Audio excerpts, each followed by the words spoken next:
Desafortunado en el amor, enfermo y pobre. Un libro desmitifica el aura romántica de Gustavo Adolfo Bécquer.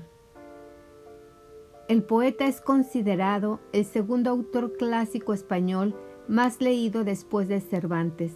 Una investigación da a conocer su lado oscuro.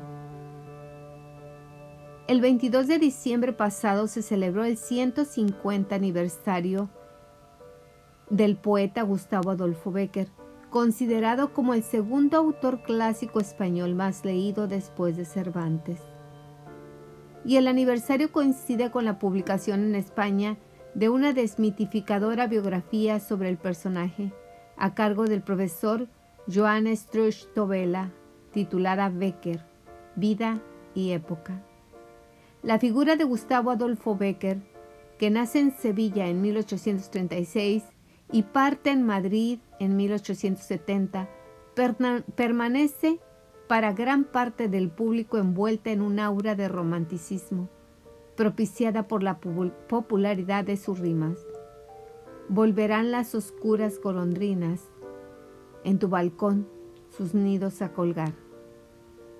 Y por la imagen que se desprende del retrato que le hizo su hermano y que durante años figuró en los billetes de 100 pesetas. Bohemio, soñador, marginado, desgraciado en amores, autor de poemas cursis.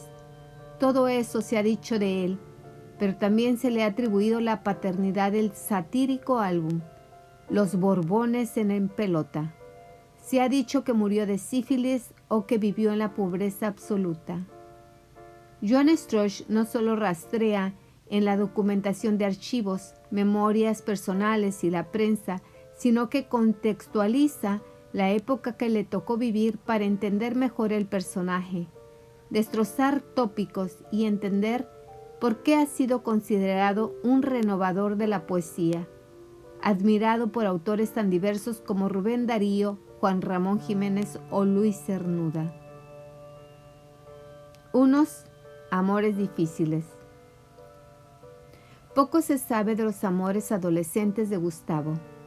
Con 16 años persigue por la calle durante 4 días a una chica que ha visto desde lejos. Es una versión idealizada, como la referida a la marcha de otra chica.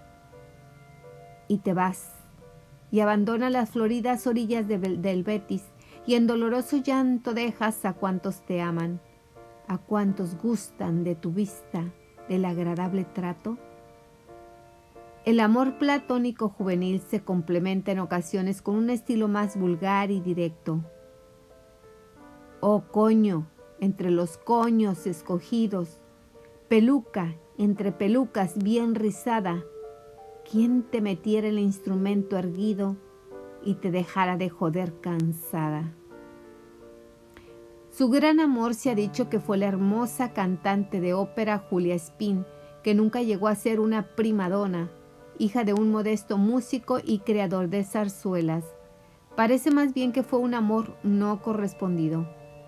Julio Nombela, escritor de novelas de folletín, divulgó una versión romántica según la cual Gustavo conoció a Julia cuando paseaba por la calle donde ella vivía y la vio asomada al balcón, una escena que recuerda los platónicos encuentros de Petrarca y Laura o de Dante y Beatriz, pero que según el biógrafo es muy difícil de creer, entre otras cosas porque estaba muy mal visto que una mujer asomara todo su cuerpo al balcón y más cuando la calle en la que vivían los Espín tenía mala fama por sus prostíbulos. Pese a algunos dibujos y poemas que le dedicó, no hay grandes muestras de este amor y la altiva Julia solo pensaba en su carrera como cantante. Años después de la muerte de Gustavo, lo calificó de hombre sucio.